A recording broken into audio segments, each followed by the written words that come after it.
Temos 3 cartas escritas pelo apóstolo João. Essa é a defesa reformada, né? A defesa tradicional da autoria, e a gente vai pensar um pouquinho no conteúdo dessas cartas, nas implicações dela para a nossa teologia bíblica. E aí só nos resta agora Judas e Apocalipse. Você fala, mas Judas escreveu cartas? Sim, meu irmão. Depois que traiu Jesus e antes de cometer suicídio, Judas escreveu essa carta.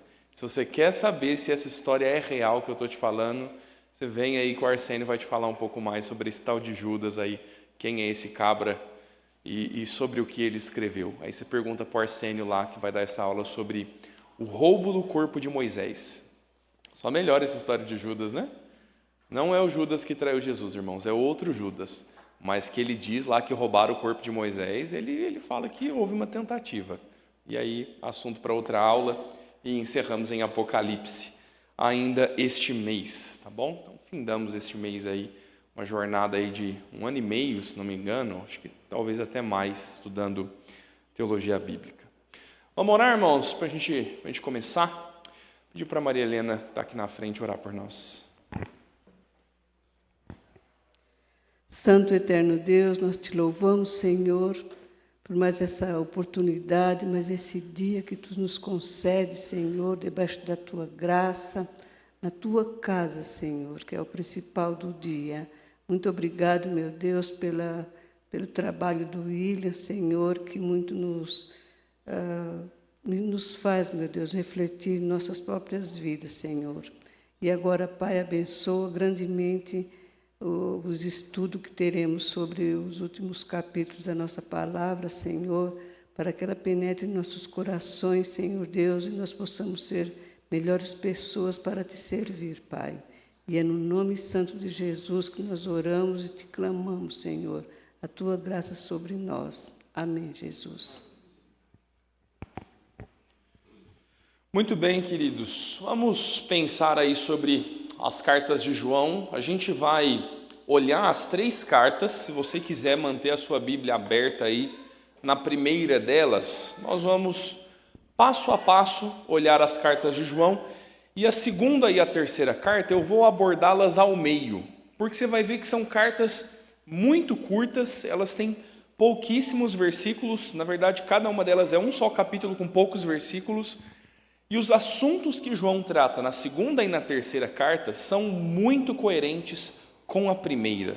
Então, o que a gente vai fazer nessa manhã é olhar os assuntos da primeira carta, fazer as considerações sobre eles, e a gente vai trazer a segunda e a terceira em meio a essas considerações, tá bom? Então, esse é o ponto, a forma como nós vamos abordar aí as 3 cartas de João. Eu quero usar 7 pontos contigo, 7 slides e 7 grandes ensinos que a gente vai abstrair, tópicos grandes que encontramos aí nas cartas de João para nós pensarmos. Como eu te disse, acredito que esse João é o evangelista, né? O mesmo João que nós estamos expondo no Evangelho, que João vai pregar essa noite aqui, sabia? O apóstolo João vai falar aqui, pela leitura da palavra, obviamente. É o mesmo autor. Existe uma argumentação de que talvez não seja o mesmo João, porque em algum momento da carta ele se chama de presbítero, e alguém vai defender que seja um outro homem que não o apóstolo. Mas, irmãos, a resposta mais simples a isso é: João, como apóstolo, é pastor da igreja, e pastores são nada mais do que presbíteros. Então, ele é um bispo, um ancião da igreja, naturalmente. Olha a minha cara de ancião, não sou ancião? Eu estou até ficando careca aqui em cima, irmãos, para o pessoal me chamar um pouco mais de ancião. Mas talvez talvez a relação mais clara de João dizendo, testemunhando que é de fato o apóstolo, seja a inscrição do primeiro trecho do livro. Aí no capítulo 1, ele está dizendo: nós estamos falando sobre o verbo de Deus. Lembra como começa o Evangelho de João? No princípio era o verbo. Então, o ensino é muito próximo, os temas são muito próximos, E falando sobre o verbo de Deus, ele vai dizer: este é aquele que nós ouvimos, vimos com nossos próprios olhos e nossas mãos o apalparam. Então aqui fica muito evidente que este autor está falando de forma um tanto literal sobre o seu relacionamento com Jesus, o tempo que passou sendo testemunha ocular de Cristo. Então a abertura da carta já nos dá uma boa perspectiva de quem está falando, né? Por onde nós começamos a pensar sobre este chamado João. Ele vai falar então sobre o verbo de Deus. Quando ele relaciona o verbo de Deus, João faz essa analogia clara ao primeiro capítulo do Evangelho, e ele está nos lembrando sobre o Criador.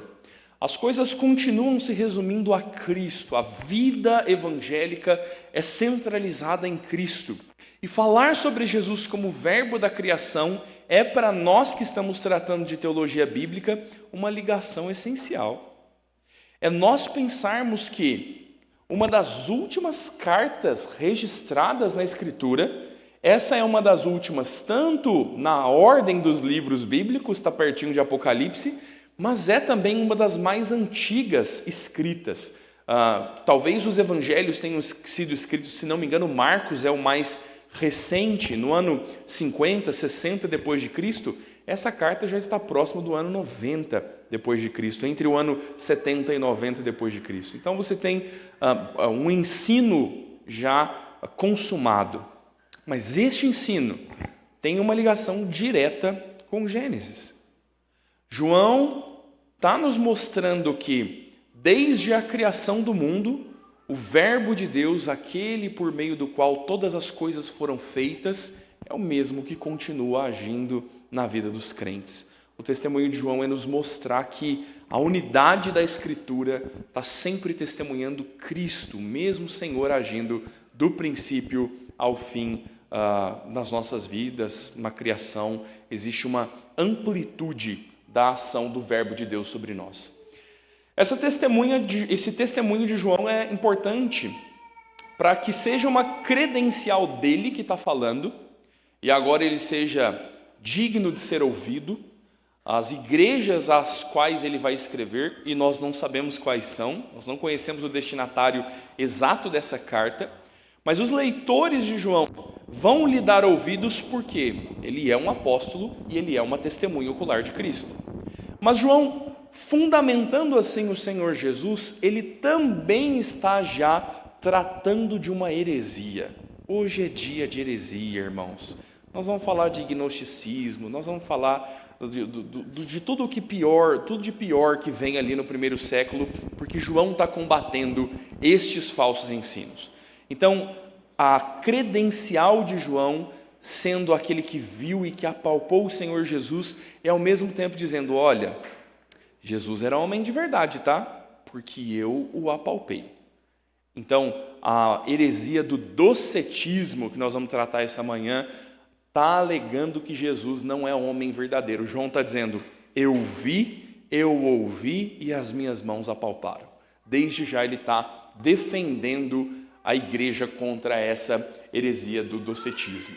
Então, esse logos de Deus é aquele que João, no capítulo 1, está tratando, é o fundamento sobre o qual ele vai falar adiante. O segundo grande ponto que a carta nos leva, então, é a discussão de que Deus é luz. Olha que momento mágico. Não é mágico falar que Deus é luz? Eu ia fazer uma piadinha, falar que luz, raio, estrela e luar, mas meu iaiá, meu ioiô é muito fora da nossa EBD. É que tem que fazer umas piadinhas assim, irmão. Vocês estão muito sérios. Você está séria, Tânia? Você tomou um cafezinho sem açúcar hoje? Não? Aí, pronto. É isso que faltava, William. Olha a cara do William, de quem tomou café hoje de manhã, muito na hora. O William e o Denis não ficam sem café. Eles poderiam ser os irmãos do Ministério de Café, não é? Recentemente, um irmão deixou uma das nossas igrejas presbiterianas e se mudou para uma nova igreja. E eu fiquei muito curioso. Talvez até num sentido ruim. Eu falei: o que esse cabra achou nessa igreja, gente? Igreja que já não chama igreja, chama comunidade. Você fala: por quê? que o Novo Testamento chama igreja e o irmão quer chamar comunidade. Amém. A igreja, durante o culto, tem um momento de pausa, são 7 minutos, vai ver até que já tem uma simbologia do 7 aqui. No meio do culto, entre o louvor e a pregação. E aí, adivinha o que tem nesse tempo? Café. E parece que o justo culto que eu escolhi no YouTube para conhecer a igreja era o culto que eles estavam dando o primeiro passo, o dia que foi instituído o Ministério do Café. E o convite deles era: irmãos, venham, porque quem está preparando o café são os membros da igreja que são baristas, é um café gourmet, torra média, moagem. Eu falei, cara, é por isso que eu não consigo fazer a primeira igreja, comprar um terreno novo para construir um templo maior. E a gente não dá café no culto. Tem que melhorar isso, tem que melhorar isso. Mas, talvez o problema de pensar sobre Deus ser luz é que isso no nosso contexto tem sinônimos estranhos, né? Quando eu fui para o IBEL e estudei teologia por 6 meses, eu voltei suando teologia, né? Eu cheirava teologia, assim, porque a gente se encanta com esse mundo novo. E um parente meu que sempre me questionou muito quanto à minha fé, ele falou assim, ó, tem uma luz diferente em você. Você está com uma áurea diferente. Parece que falar sobre Deus ser luz, no nosso contexto, é um negócio muito mais espírita do que propriamente bíblico e teológico, né? Então, não é esse tipo de analogia que nós estamos fazendo. Quando o Senhor Jesus diz, eu sou a luz do mundo, Ele faz isso num contexto onde a festa celebrada tem um grande candeeiro aceso durante a noite.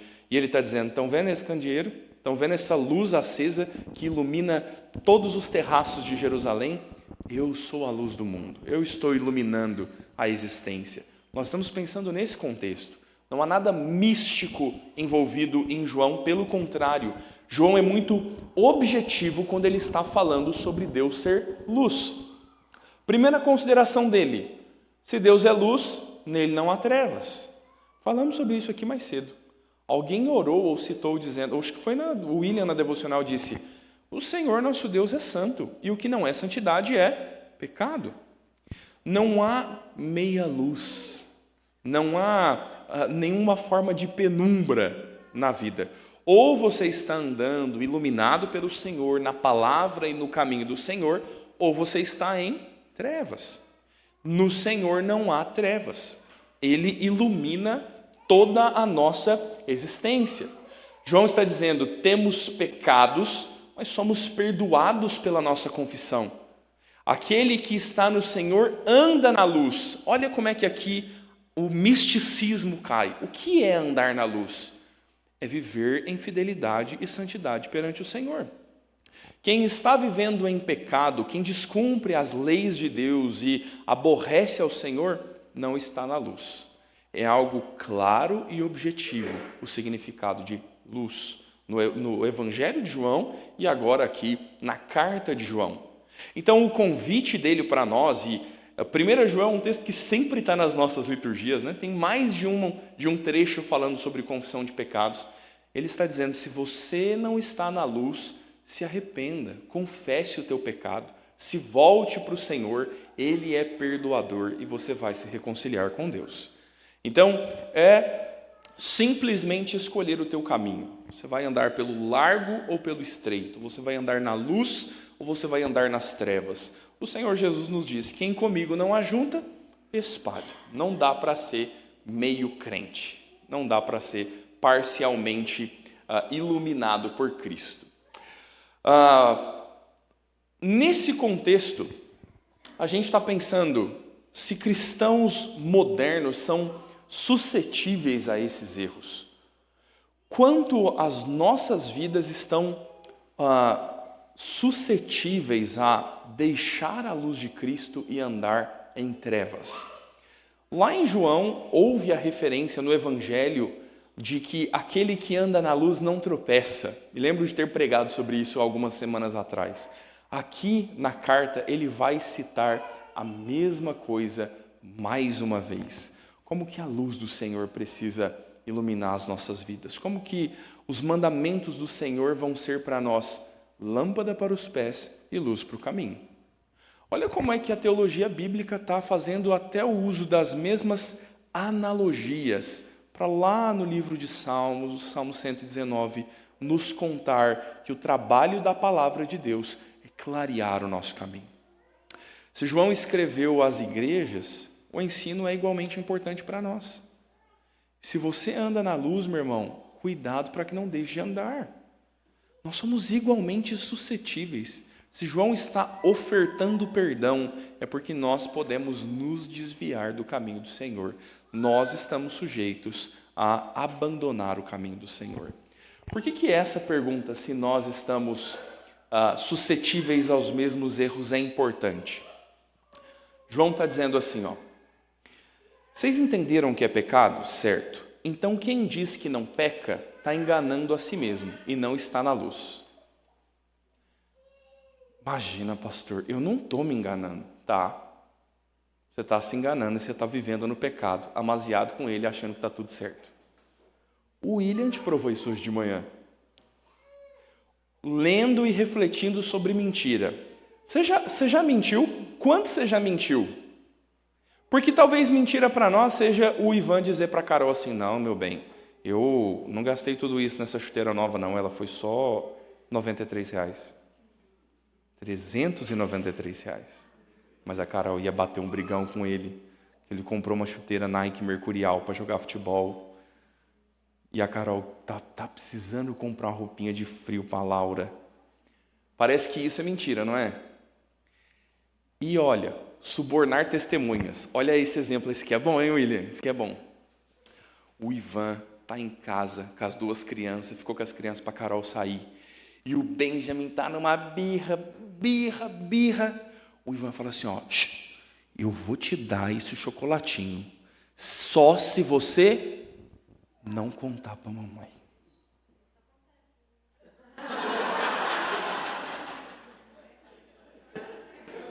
Profecia na igreja, revelação. A heresia hoje é do docetismo, a da profecia a gente pode hoje tranquilamente. Subornar testemunha. Olha só. Desde que você não fale.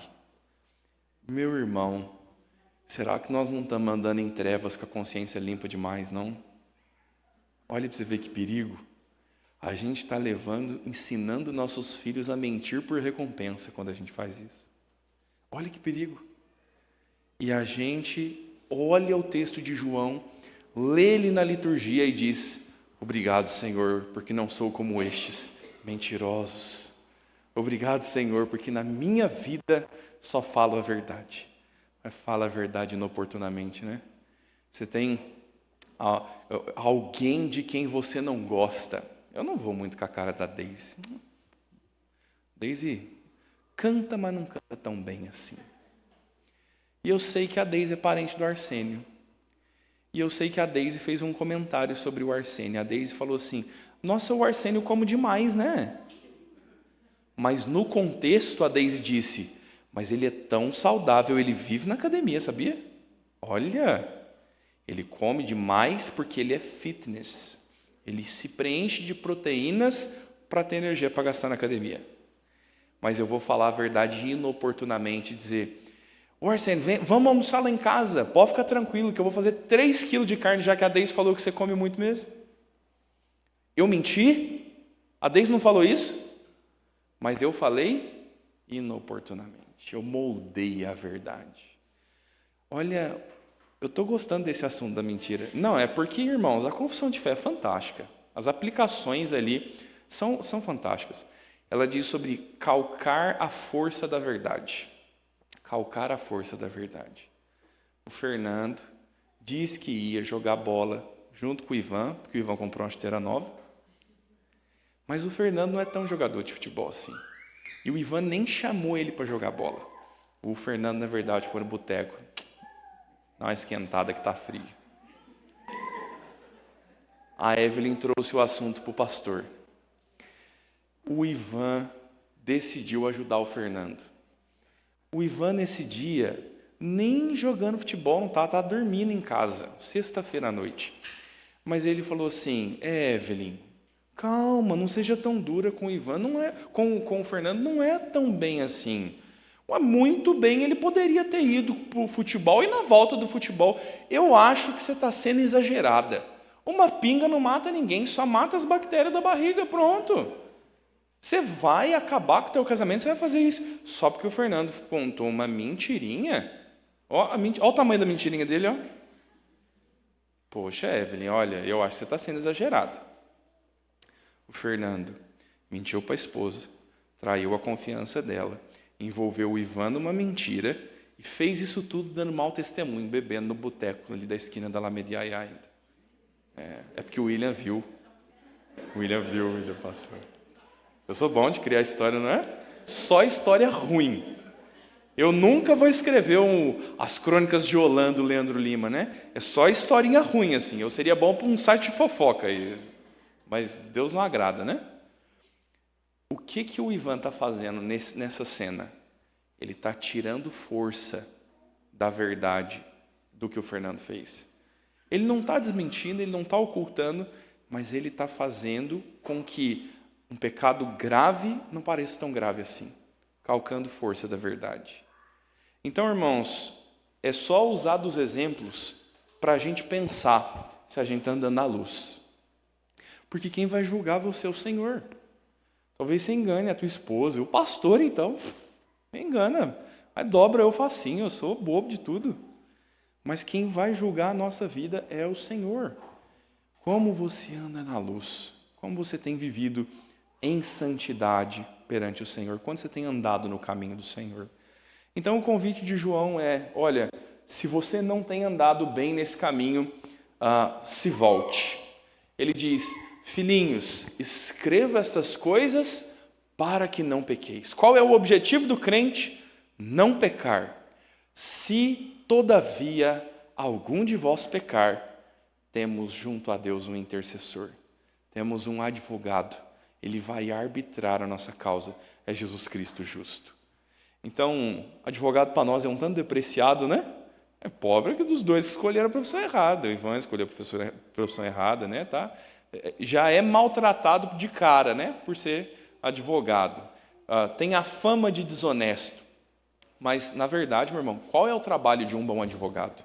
É arbitrar sobre a justiça. Ou melhor, interpelar sobre a justiça, é clamar pela justiça. O trabalho do advogado é provar as coisas. Mesmo quando o advogado está advogando para um cliente culpado. Qual é o trabalho dele quando o cliente é culpado? Defendê-lo.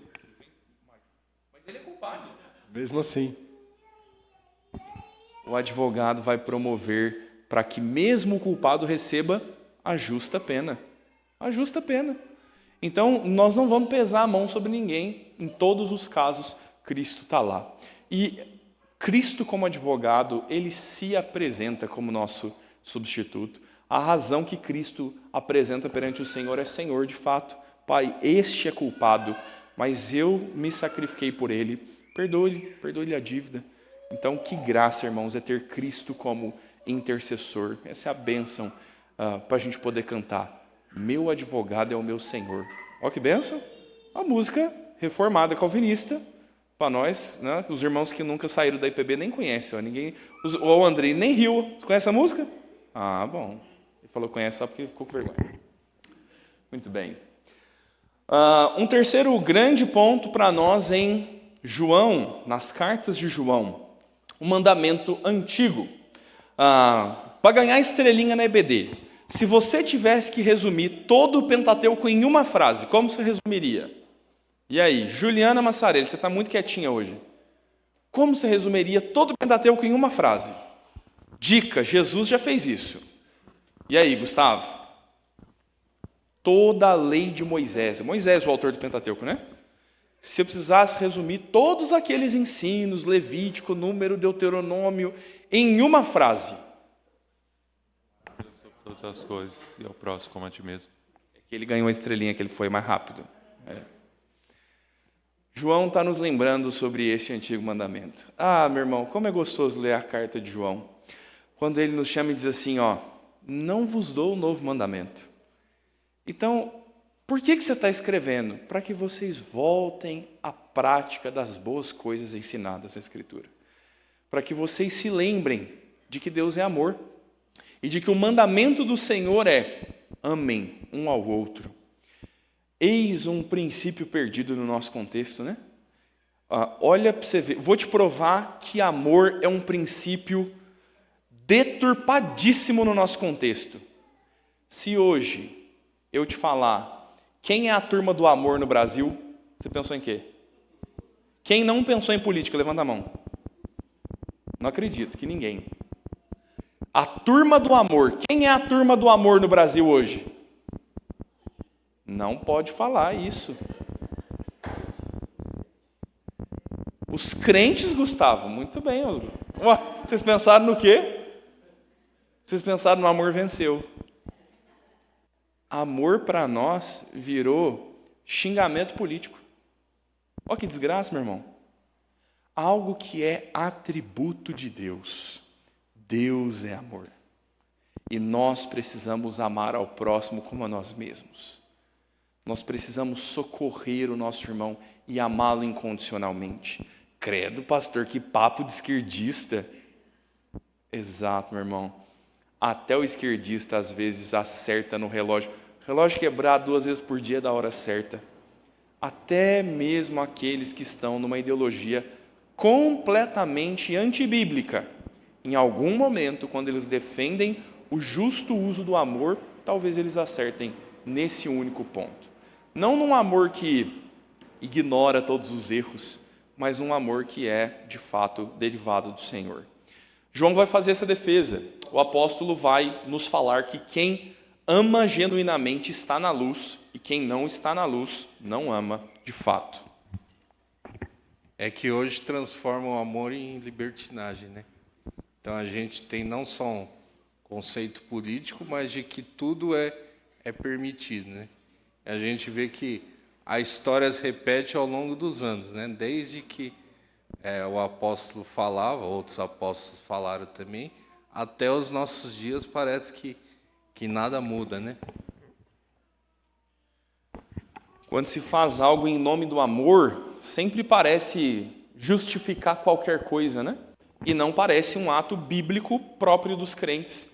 Esse ponto é terrível para nós, é angustiante pensar que o amor se tornou justificativa para pecar. O amor é sinônimo de libertinagem. Olha a narrativa de João. Olha como é que a Escritura está nos preservando desse amor deturpado. Quando que João vai falar sobre o amor? Depois de falar sobre andar na luz. Depois de falar sobre os nossos pecados e a necessidade de arrependimento, a justificação em Cristo. Agora nós vamos falar sobre o amor. Não é um amor que oculta, que tolera pecados. É um amor que se manifesta com pureza daqueles que foram perdoados, daqueles que já foram alcançados em Cristo. Então, pensar sobre esse amor é para nós uma necessidade. João tem algumas implicações sobre o amor. O primeiro deles é: quem está na luz ama. Aquele que odeia o seu irmão não pode ser um verdadeiro crente. Então, a lógica é: aqueles que andam na luz de Deus têm o amor de Deus. Se alguém tem o amor de Deus, ama o seu próximo. Se alguém não ama o seu próximo, não tem o amor de Deus. Logo, não está na luz. Aquele que odeia o seu irmão não pode estar em comunhão com Deus. Pastor, olha para você ver aqui, mas olha o advogado do diabo agora. Esse aqui não é Jesus, não. Mas pastor, ódio é uma palavra muito forte. Não é ódio que eu sinto.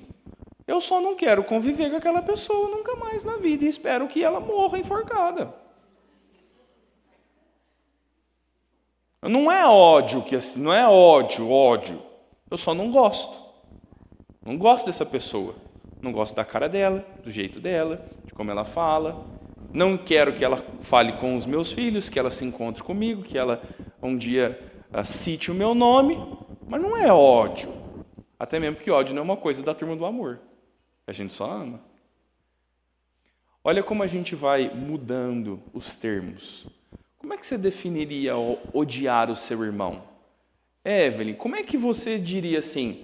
Eu acho que um irmão odiar o outro é isso.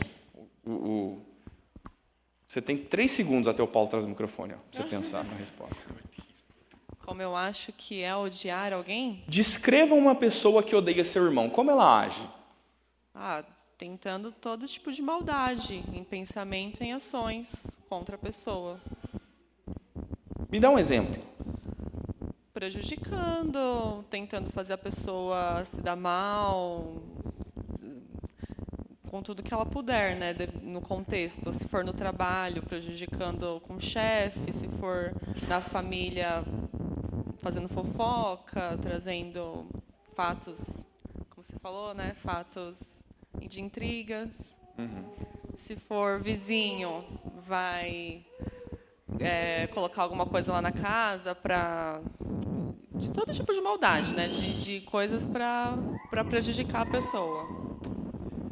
Exatamente. Parece a gente que fala que não odeia, né? Eu não odeio meu vizinho. Eu sei que ele toca pagode até de madrugada, mas odiar eu não odeio, não. Graças a Deus, irmão, meus vizinhos da direita é da CCB ou da esquerda é da CCB, da Congregação Cristã do Brasil. Eles tocam aí, né? O meu vizinho da esquerda tem um piano em casa, meu irmão. De coisa eu estou ouvindo o piano tocar, é maravilhoso. Mas e o irmão que o vizinho toca pagode até de madrugada? E recebe a notificação de que vai cortar a luz durante 12 horas essa semana. E aí ele está conversando com o vizinho na calçada e o vizinho não está sabendo. Ele fala, eu também que não vou... Essa miséria dessa desgrenha, fica tocando pagode até de madrugada e eu vou ficar avisando que vai faltar a luz. Tomara que queima a geladeira dele também e estraga tudo que está lá dentro. Não estou nem azul, não. Ó nós aqui, irmão. Ó nós os crentes aqui, ó. Quando nós odiamos o nosso irmão e nós chamamos isso por outro nome. Então, os riscos para nós de viver distantes da luz, de viver distantes do amor de Deus são enormes. São aqueles dos quais a gente realmente precisa fugir. João está expondo isso em todas as suas cartas. E agora a gente vai encontrar analogias disso em outras cartas também. João não dá destinatário, como eu te falei. Ele não cita propriamente ninguém, a não ser na 3ª carta que ele cita um homem chamado Gaio. Na Escritura a gente tem pelo menos duas pessoas chamadas por este nome. Não tem nenhum indício que João escreva alguma delas. Gaio é um nome completamente genérico no Novo Testamento, é derivado de uma deusa grega, né? Então, João não dá essa característica. Em uma das suas cartas, ele se refere à igreja como a senhora eleita. Olha para você ver, curioso. João quase fala por código.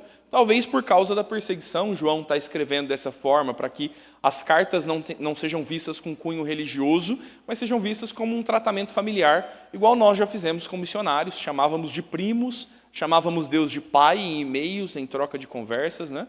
Então, esse código João vai usar. João escreve dizendo, a sua irmã te saúda. É uma igreja saudando outra igreja. Inclusive, quando ele vai chamar filhinhos, jovens, e vai fazer referências assim. Aqui João está usando dessa analogia. Quando ele vai chamar os membros da igreja para falar, pais, eu vos escrevo, filhos, eu vos escrevo. E tem um texto que todo congresso de UMP alguém vai usar. Jovens, eu vos escrevo porque sois fortes e tendes vencido o maligno. Será que é a figura da mocidade mesmo? Moços, jovens, adolescentes, sempre são fortes, vencem o maligno. E aí João está falando disso. Não, meu irmão, João está falando sobre novos convertidos, filhos da irmã eleita. Quem é a irmã eleita? A igreja. João está se referindo aos novos membros daquela igreja. Novos membros, pessoas recém-convertidas, que por serem recém-convertidas, isso é prova de que têm desvencido o maligno e são fortes para realmente viver uma fé genuína ainda que neófitos, ainda que nesse novo contexto. Então, João finda esse trecho ensinando sobre o amor de Deus, falando sobre a mutualidade e a necessidade de amar. João termina citando estes grupos na igreja que devem exercitar essa característica do Senhor. Fácil amar, né, meu irmão? Tranquilinho, tranquilinho. Fácil para você amar, ó. Olha o menino da Juliana Massarelli, ó. Isso é lindo, né, cara? Uma criança dessa é fácil de amar, meu irmão. Agora, amar a Gisele tem pecado, meu irmão. Gisele é mais difícil. Como o contexto da igreja vai expor o nosso coração, vai tratar com as nossas vontades que não vão ser tão agradadas assim, né? Nós vamos certamente precisar abrir mão de nós mesmos para viver bem o contexto eclesiástico, a nossa vida em comum, como João está nos chamando a viver. Outro ponto importante aqui em João, e esse tem uma forte tônica na teologia bíblica, quando agora João vai nos falar sobre filhos de Deus e filhos do diabo. Quem me cita aí a primeira referência sobre essas duas linhagens na Escritura? Caim e Abel? Bom, eu que perguntei primeiro. Você perguntou de volta, Caim e Abel? Aqui ela afirmou. Caim e Abel é a primeira referência de duas linhagens? Tem uma antes, hein, Tânia? O que ele falou? Não, eu estou perguntando, vai lá.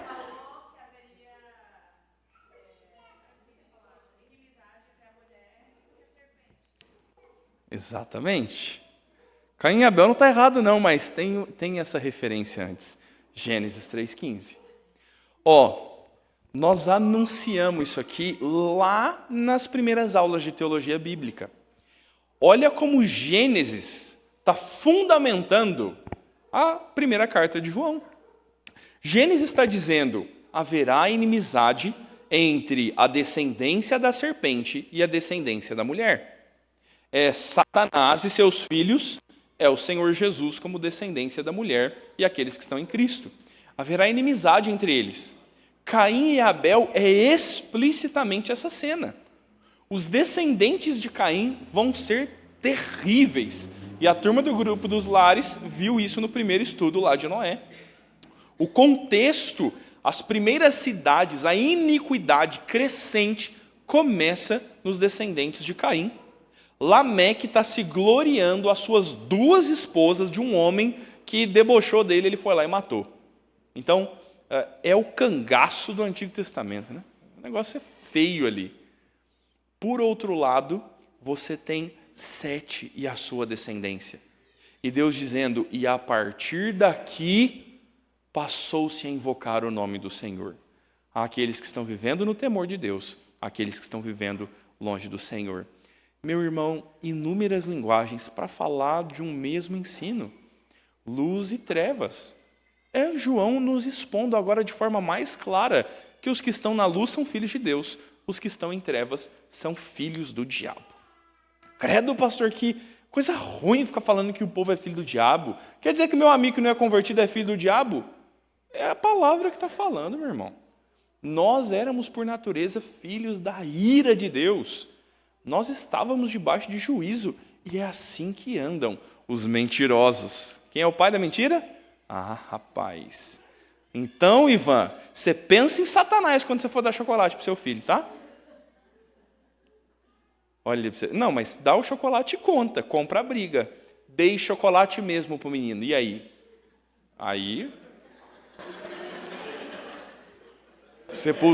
O sepultamento será amanhã, às 12 horas. Mas não mente, né? Porque a descendência da serpente é que vive no pecado. Pergunta para vocês, para a gente pensar sobre filhos de Deus e filhos do diabo. Qual é a diferença entre pecar e viver pecando? Acabou a risadinha. Todo mundo fica quieto, né? E aí? E aí, Ricardo? Me ajuda aí. a diferença entre pecar e viver pecando. Acho que o crente peca por acidente, né? Não, eu perguntei primeiro. Não, acho que o Senhor, ele nos livrou da escravidão do pecado. Então, como crentes, hoje a gente tem condição de escolher andar na luz porque o Senhor nos resgatou. Eu acho que quem vive no pecado, ele não tem condição de escolher a luz, por mais que ele acerte, né, algumas vezes, mas nunca com o propósito de glorificar a Deus, mas sim fazer algo bom ou faz o mal para suprir a sua própria vontade. Eu acho que o crente, ele, não sendo escravo do pecado, ele peca ainda, mas ele tem condição de voltar para a luz e confessar o seu pecado. Acho que é o pecar por acidente, acho que o Paul Washer que fala, não sei. Eu acho. Tá todo mundo com cara de interrogação. E aí, quem colabora com o Ricardo? Não está errado o que o Ricardo falou.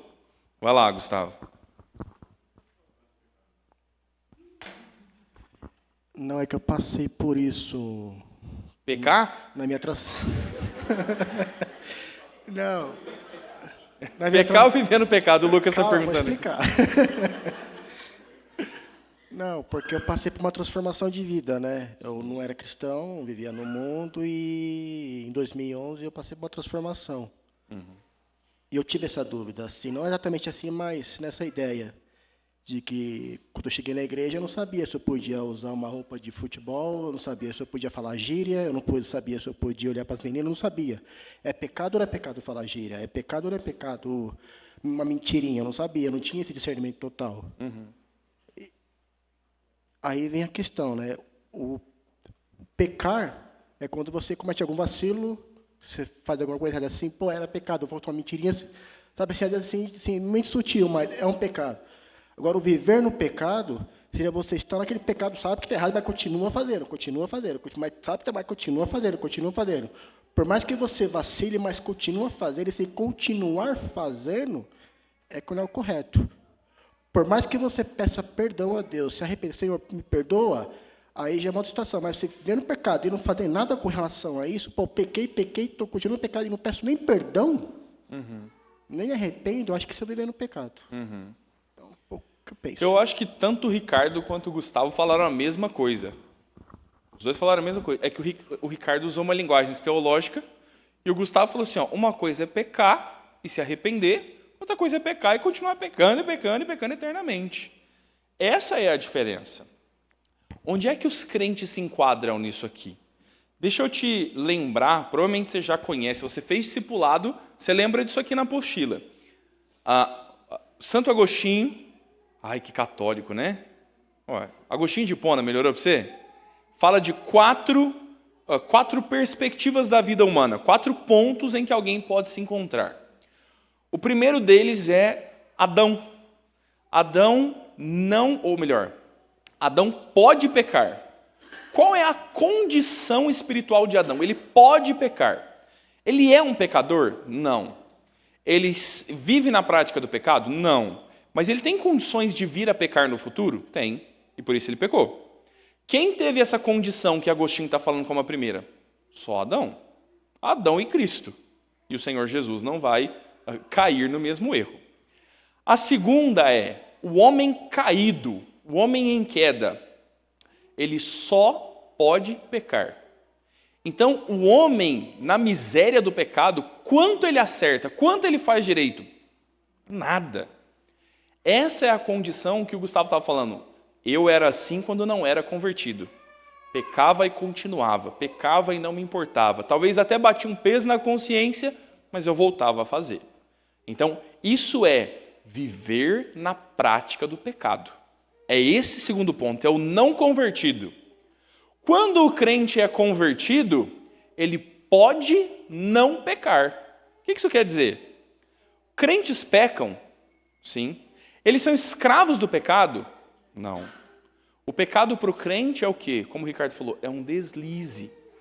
Crentes têm a possibilidade de pecar, mas eles, pela graça de Deus que opera neles, pela ação do Espírito Santo, eles têm condições de lutar contra o pecado. Ainda não estão totalmente libertos, ainda não foram glorificados, mas também já não são escravos. Eu e você estamos aqui. Por isso que tantas vezes o nosso coração está em crise. Falando, Senhor, será que eu sou crente? Será que está certo essa minha vida? Eu luto contra isso aqui, meu coração é tentado o tempo todo. Parece que eu não sou crente às vezes. Mas você vai lutar, você vai resistir. Ímpios não resistem, ímpios se entregam ao pecado. Crentes lutam contra ele. Esse é o terceiro ponto. O quarto e último, glorificação. É onde nós chegaremos no futuro. A glorificação é, não posso mais pecar. O pecado nunca mais será uma possibilidade na vida dos crentes. Então nós estamos discutindo esses dois do meio. Aqueles que estão presos ao pecado e aqueles que estão lutando contra ele.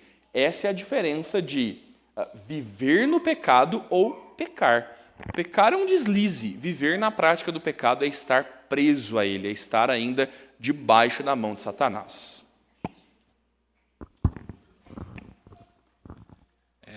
Nos parece, né, que o crente ele peca igual o pior também que não é crente, né? E a gente tem várias situações que a gente sabe que é assim. A gente não consegue falar assim, eu não vou ficar um dia sem pecar, né? Ou falar assim, vou ficar até amanhã meio-dia fazer um jejum de pecado. Isso não consegue fazer, ninguém. E muitas vezes a gente pensando que está certo e está pecando. A diferença está que o crente, pela conversão, ele busca a santificação, ainda que pecando, ele busca continuamente aprender e guardar as palavras para não pecar contra o Senhor. E aí é a diferença, né? Agora, a gente tem, por exemplo, gente que nem acredita em Deus e às vezes não peca tanto quanto um crente. Mas qual a diferença? Esse que não peca, mesmo não acreditando em Deus, ele é liberto? Não, ele não é liberto. Ele continua escravo do pecado, por quê? Porque não existe aliança com o Senhor. Nós não somos escravos da condenação do pecado, porém ainda pecamos e buscamos crescer em santificação, né? Um detalhe importante nessa nossa consideração, às vezes, poxa, o fulano não é crente, mas ele é tão santo, assim, é uma pessoa que não faz nada de errado. Uma ressalva é, não que você veja. Porque a Escritura está tratando pecados da ação e pecados da motivação e do pensamento. Então, o cara nunca traiu a mulher dele, tem um casamento maravilhoso, mas a cabeça dele é um poço pornográfico. Não, mas ele é um marido excelente, ele lava todas as louças, olha para você ver. Se eu fosse você, eu comprava uma lava-louça para sua esposa, pronto, resolveu todos os problemas do teu casamento. Aí, você está vendo? O Denis lava a louça também. Cuidado. Às vezes o pecado dele está oculto. Aí a Gisele está pensando, ai, Senhor. Ele se arrependeu do pecado de não lavar louça. Glória a Deus, irmãos. Posso ouvir um amém? As irmãs dizem amém. Amém. Maridos, lavem louça ou paguem por uma lava-louça. Então, você vai cancelar o teu Netflix e parcelar uma lava-louça em 24 vezes e vai pagar com o dinheiro do Netflix para você ter uma lava-louça em casa para a glória de Deus. Pense nessa dificuldade, meu irmão. Quando a gente está olhando, então, para essa dinâmica de aqueles que falham e aqueles que vivem na prática, João está expondo esses dois. João está mostrando a diferença de andar na luz e de andar em trevas. Agora, a carta vai se dirigir para isso. Vamos ler 1 João capítulo 3, do verso 7 a 10. Olha a descrição dele, desses dois grupos que ele já citou mais cedo.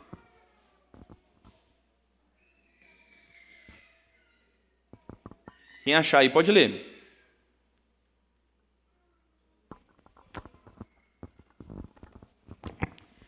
Filhinhos, não vos deixeis enganar por ninguém.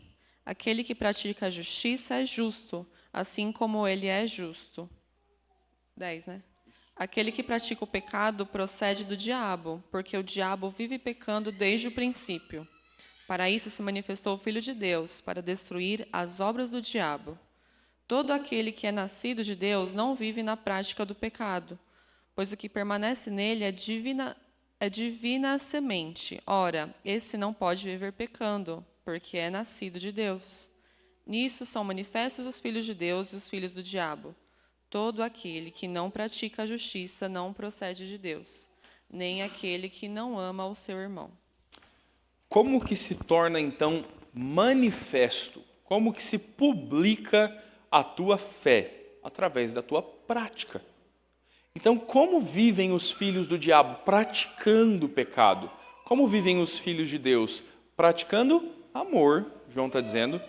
Os filhos de Deus não vão viver na prática do pecado, eles estão arrependidos, eles vão amar. Eles têm uma diretriz de vida diferente. Esse talvez seja um ponto muito difícil para alguns cristãos que lutam continuamente contra desejos do coração. Crentes que lutam contra vícios, pecados escravizadores. Talvez o sentimento seja, eu não sou crente de verdade, porque esse desejo continua assediando meu coração. Faz 15 anos que eu estou lutando contra o cigarro. Não aguento mais essa vontade de fumar, disse a Maria Helena. Maria Helena fuma, irmãos. Cadeira, a cara dela de que fuma. Imagina. Pecados que rondam o nosso coração. A inveja, mentira, a lascívia, a cobiça do que eu não tenho. Parece que cobiça é um negócio que sempre ronda o nosso coração. Sempre tem algo mais, algo mais, algo mais. E a gente nunca está satisfeito, está sempre pondo os olhos sobre alguma coisa.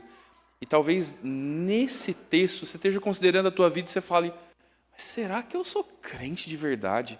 Será que há fé genuína em mim? Porque os filhos do diabo vivem na prática do pecado e o meu coração é tentado constantemente há muito tempo por esse pecado. Talvez a pergunta seja, como você responde a ele? Como você lida com a tua tentação? Qual é a tua reação ao ser tentado? Ou até mesmo ao cair em pecado? O Alisson aqui, nosso irmão... Alisson, eu estou pegando todo mundo hoje, eu vou pegar você também. O Alisson, nosso irmão, caiu em pecado. O Alisson apostou nas bets do Tigrinho, ele não veio na aula do Samuel. Ele apostou ontem na Champions. Cara, alguém deve ter metido louco e botado 5-0 no PSG ontem. Porque 5-0 na final de Champions é loucura, né, cara? Esse cara deve estar milionário. Quem não aparecer no serviço amanhã, você pode saber que botou 5-0 no PSG e não foi nem trabalhar. É loucura. O Alisson apostou. O Alisson olhou lá, falou, Cássio nunca vai saber, não, está na aba anônima aqui do meu navegador. Ele é esperto pra caramba. O Alisson faz isso pensando assim, cara, certo não é não, mas vai que ganha. A gente dá o dízimo, a gente constrói a congregação Bereia também, aí Deus vai abençoar. Não, mas é errado, Samuel falou que é errado. Mas olha, eu aprendi também nessa igreja aqui que nós somos salvos pela graça, ninguém vai para o céu por obras não, e Cristo já me perdoou desse pecado que eu estou por fazer, então eu vou botar aqui 500 aqui no PSG, 5-0. É o pensamento de um crente? Ele entende justificação pela graça, ele entende que nós não somos salvos por obras, e ele decidiu pecar baseado nisso. Crentes pensam assim? Crentes genuínos pensam assim, de melhorar a pergunta. Crentes genuínos não pensam assim. Quem vive praticando o pecado por mero prazer do seu coração, quem não julga as consequências do pecado, quem não se importa em viver na prática do pecado e diz, vou fazer, está tudo na graça de Deus. A prática do pecado não é hábito dos crentes. Mas vamos imaginar que o Alisson estava mal-humorado, brigou com a Cássia, foi demitido do emprego essa semana, pegou aquela rescisão, foi demitido injustamente, ele fez tudo certo, o outro é que levou o crédito ainda. E ele chegou em casa de saco cheio, falou, eu não vou nessa desgraça dessa igreja nunca mais também não. Estou aqui fazendo tudo certo, olha o que Deus fez na minha vida. Quer saber também? Vou pegar essa rescisão aqui, vou jogar quinhentão no PSG também, que se eu ganhar, eu vou viver minha vida. E aí o PSG botou 5-0 e ele tinha apostado só no 2-1, perdeu o dinheiro. E aí no domingo de manhã o Alisson veio para a igreja, sentou aqui, ouviu o William falar sobre pecado. Falei assim, Senhor, meu coração é podre, Senhor. Eu há muito tempo estou lutando contra esse pecado e ontem eu caí de novo. Senhor, o Senhor é o justo advogado, tem misericórdia da minha vida. Eu já nem sei quantas vezes, eu não sei nem quanto dinheiro eu já perdi com isso aqui. Mas mais uma vez, Senhor, tem misericórdia da minha vida. Eu sei que eu não mereço esse perdão do Senhor, mas eu deslizei de novo. Me perdoa. Não parece um crente? Quantas vezes Deus vai perdoar um crente do mesmo pecado? Quantas vezes esse crente estiver genuinamente arrependido, que a graça do Senhor não tem fim. Viver na prática do pecado é o Alisson dizer, amém, Senhor, o Senhor me perdoou. Então quem sabe ano que vem na Champions eu acerto. Aí, meu irmão, não tem arrependimento no coração. Aquele que ama o Senhor, se arrepende e abandona. É aqui que está a diferença entre pecar e viver na prática. Os filhos do diabo vão viver na prática. Crentes vão lutar, literalmente, até o último dia de vida contra o seu pecado. Bom? Fernando, vai.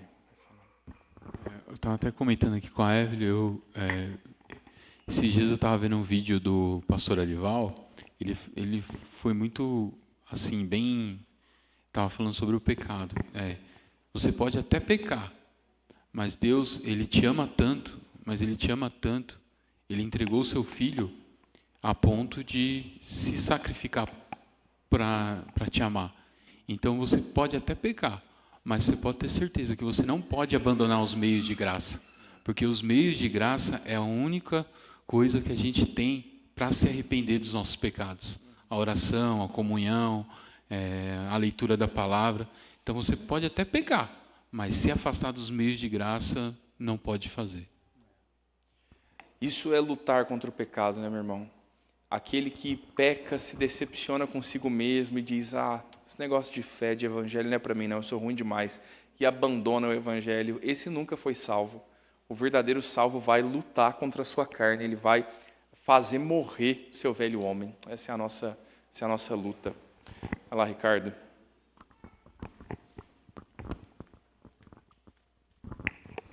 Então, pastor, eu tive a oportunidade de conviver com duas pessoas, porque eu sempre chamei de irmãos em Cristo, né? E eu ainda tenho muito contato com ele, é um cara que eu gosto muito, trabalha comigo.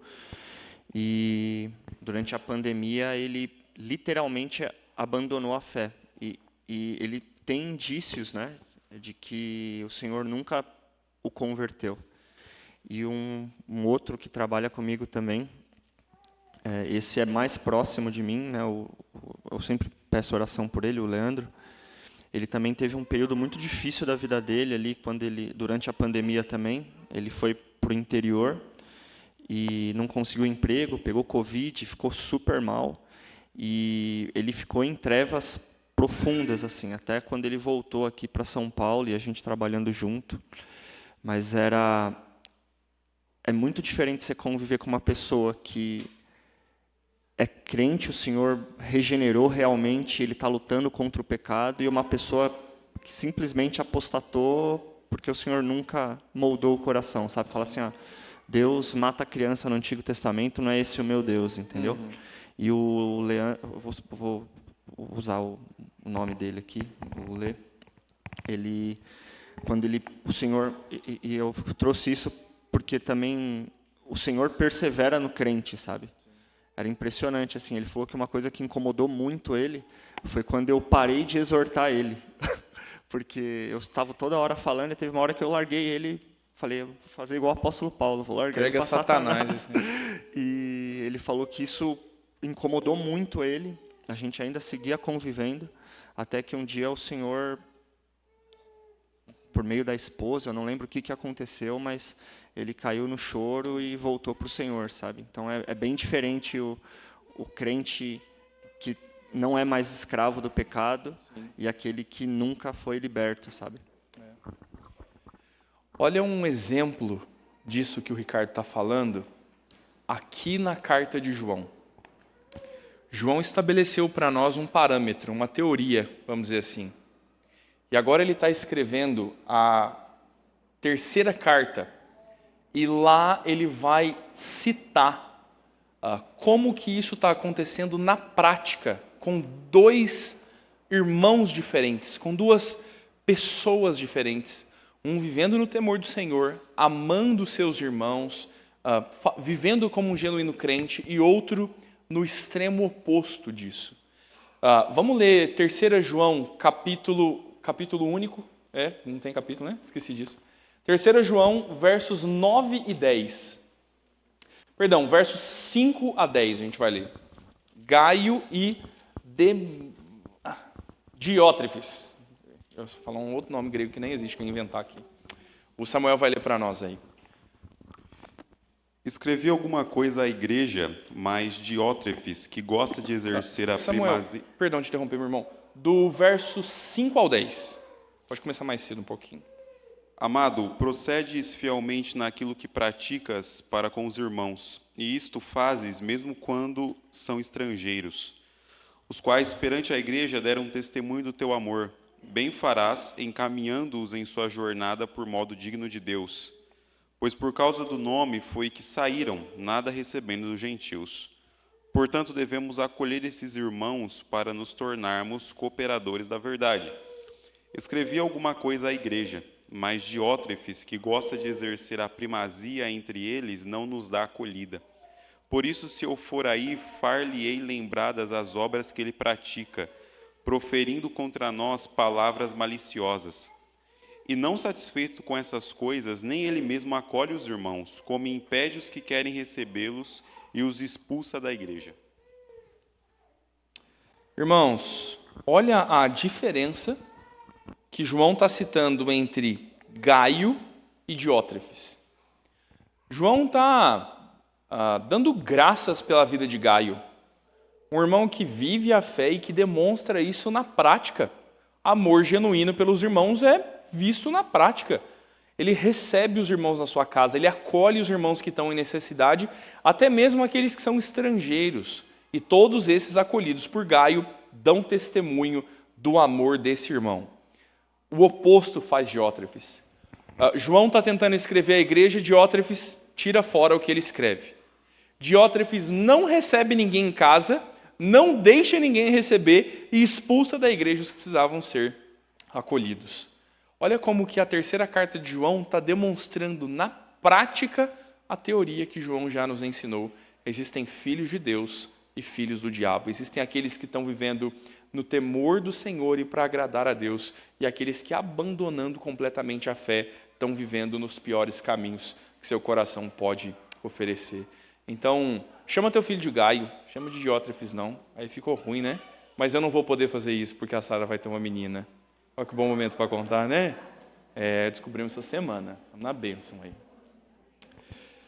Por fim, irmãos, por fim não, que tinha mais um slide, né? Mas, por fim aqui, um último ponto que João vai nos expor é sobre o problema dos falsos profetas. Eles estão ali, né? Uma última pergunta para a gente pensar nesse slide aqui. O que significa provar os espíritos? Olha que agora nós viramos muito supersticioso aqui, né? Se eu tivesse uma igreja pentecostal, eu tenho certeza que os irmãos iam brigar para falar. João está dizendo assim, irmãos, provem os espíritos antes de confiar neles. O que significa provar os espíritos? William, você que é mais pentecostal. Provar os espíritos. Como que prova os espíritos? Ele não é pentecostal o suficiente, Gisele. Ajuda ele aí, Gisele. Acho que eu não sou tão assim, do fogo. Alguém se arrisca, irmão, sobre provar os espíritos? Não, provar de dar prova. Experimentem os espíritos, deem prova deles, antes de acreditar neles. Como é o ensino comum disso aqui? A turma vai falar assim, ó, tem que ver se o Espírito é de Deus ou se é o Espírito da pombagira que está agindo entre nós. Então nós vamos fazer alguma coisa mística aqui para descobrir qual Espírito que está falando. É quase uma sessão da mesa branca isso aqui, né? Não é isso que João está ensinando. O que João está falando é cuidado com os ensinos dos falsos profetas. Provar os espíritos é dizer, existem bons e maus ensinos. Existem ensinos que procedem de Deus e do seu Espírito Santo e ensinos que procedem dos falsos profetas e, consequentemente, de Satanás. São ensinos enganosos.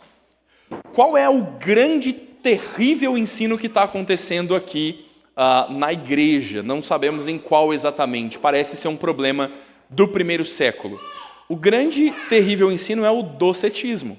Citei ele lá no começo da aula para você e vou usar ele aqui agora para desfechar a aula. Docetismo é uma heresia sobre a pessoa de Jesus. Toda heresia vai entender errado quem é Jesus. E o docetismo está influenciado pela ideologia de Platão, que dizia que o corpo é ruim, mas o espírito é bom. Então as coisas que são físicas, a matéria, ela está corrompida pelo pecado. O que importa é a beleza interior. A beleza interior que importa? Você chega lá, você vai comprar um carro novo, você olha e você fala, que carro feio da desgrenha, o carro é lilás, com as rodas vermelhas, mas o que importa é que o motor é bom. Não, beleza é objetivo, é criado por Deus, dá glória a Deus também ser belo. Toda essa doutrina platônica está influenciando mal os crentes. Qual a conclusão que os crentes vão tirar disso? Os crentes vão dizer, o que importa em Jesus é o seu espírito. O que importa em Jesus é que ele é a divindade que se revelou. Jesus, um Deus puro, nunca viveria num corpo literal, carnal como o nosso. Jesus nunca viveria verdadeiramente encarnado. Qual é a acusação então? Ele é verdadeiro Deus, mas ele é homem de mentirinha. Docetismo vem de uma palavra grega que significa parecer. Qual é a heresia? Jesus parece com um homem, mas na verdade ele não é humano, ele é Deus. Irmãos, ele é 100% Deus, ele é 100% homem. Ele é verdadeiro Deus e verdadeiro homem. Então a doutrina do docetismo está invadindo a igreja e está corrompendo o coração dos crentes. Entendeu por que é importante lá no começo João dizer assim, eu vi, ouvi e apalpei o Senhor Jesus. Ele é verdadeiro homem, ele é homem de verdade, completo. Então aqui, na repreensão dos falsos profetas, João está se opondo ao docetismo. Vamos ler o último texto aqui para a gente encerrar a nossa aula. 2 João, versículos 7 a 11. O Arsênio vai ler para nós ali, por favor. 2 João de 7 a 11.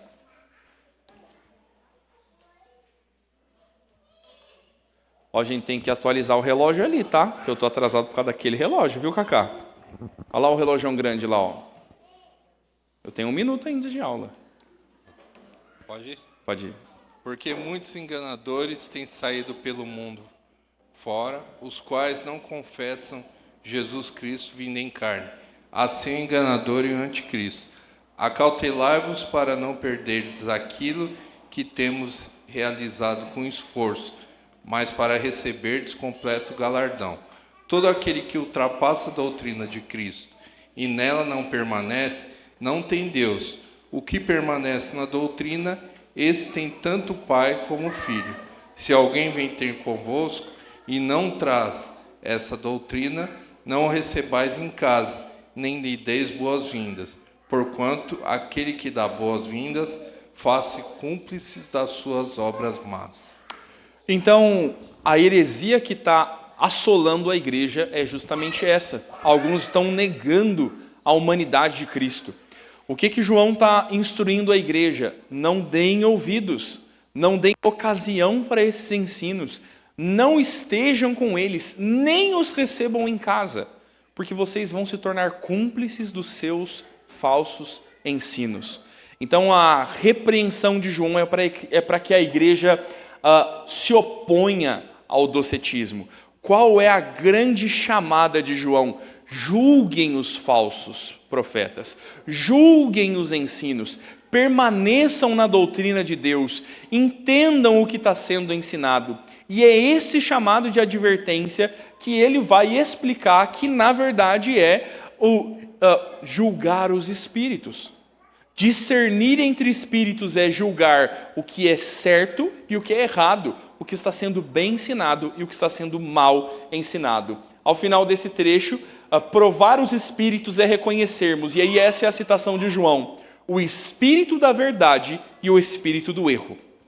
Provar os espíritos não é dizer que é você espírito, eu sou o Exu Tranca-Rua, eu sou... Né? Tem vários aí que a gente nem faz ideia do que são. Provar os espíritos isso é ensino de Deus e é o espírito da verdade presente, ou isto é o ensino do erro, e esse é o espírito do anticristo agindo para afastar a igreja da verdade. Essa é a preocupação de João contra o docetismo, e nós não podemos cair nisso. Aplicação final sobre docetismo. Você é docetista? Você é um herege? Você é herege? Às vezes você é, tá? Porque a gente fala assim, eu estou sofrendo demais, a minha vida é difícil demais. Eu sei que Jesus veio e viveu nesse mundo, mas Ele é Deus, Ele não sabe o que é estar no meu lugar. Ele é Deus, Ele não sabe o que eu estou sentindo. A gente está tirando a humanidade de Cristo. A gente não entende que Ele é verdadeiro homem, que se compadece de nós, que entende as nossas dores. Todas as vezes que nós tratamos Jesus como alguém distante, como um Deus que não se importa, negamos a humanidade e a presença de Cristo, nós nos tornamos docetistas e nós vamos queimar todos os hereges na fogueira, tá bom? Muito bem. Irmãos, eu vou encerrar por aqui. Te recomendo que você leia o desfecho do texto de 1 João, porque eu não vou voltar nesse assunto, tá bom? Tão somente porque o desfecho de João é uma retomada dos assuntos. Ele vai falar sobre Deus ser amor, como o amor procede de Deus. Quem não ama a seu irmão que vê, não pode amar a Deus que não vê. E nós bem já tratamos sobre o amor nas epístolas de João, tá bom? Então, encerramos por aqui. Dúvidas que surgirem aí, nós vamos nos falando.